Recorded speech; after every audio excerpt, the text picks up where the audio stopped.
एका वास्तुशांतीची केटरिंगची ऑर्डर होती, 100-125 लोकांसाठी होती आणि मोशीमध्येच होती. केटरिंगच्या वेळी रोटी देता येत नाही, मग पुरी आणि चपाती असे ऑप्शन असतात, ते गरमागरम तिथंच बनवले जातात. बाकी प्रॉपर बफेट वगैरे लावूनच सगळं नियोजन असतं, त्यामुळे तुम्ही पण केटरिंगसाठी कॉन्टॅक्ट करू शकता. हाय फ्लेवर्सला श्रेयश भवन त्यांचे मित्र आले होते, बर्गर आणि पिझ्झा दोन्ही घेतलं होतं त्यांनी. मित्रांकडून असा सपोर्ट राहिला तर नक्कीच आपलं टार्गेट पण पूर्ण होईल. हाफ अँड हाफ म्हणजे एकाच पिझ्झामध्ये 2 वेगळ्या टॉपिंग्स, 2 वेगळे सॉस, 2 वेगळे फ्लेवर. हे सध्या तरी फक्त इथं जागेवरच मिळणार आहे तुम्हाला.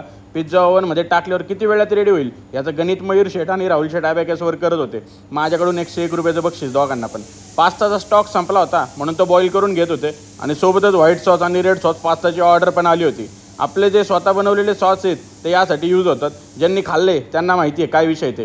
क्रिस्पी चिकन बर्गरच्या 4 ऑर्डर आल्या होत्या, त्या पण रेडी केल्या आणि पार्सल दिल्या, पण स्टॉक पण संपला. त्यानंतर मग ऑनलाईन जाऊन आधी चिकनचं बर्गर बंद केले. असंच प्रेम असू द्या आणि असंच सहकार्य असू द्या. चला भेटूयात पुन्हा, तोवर फॉलो करायला विसरू नका.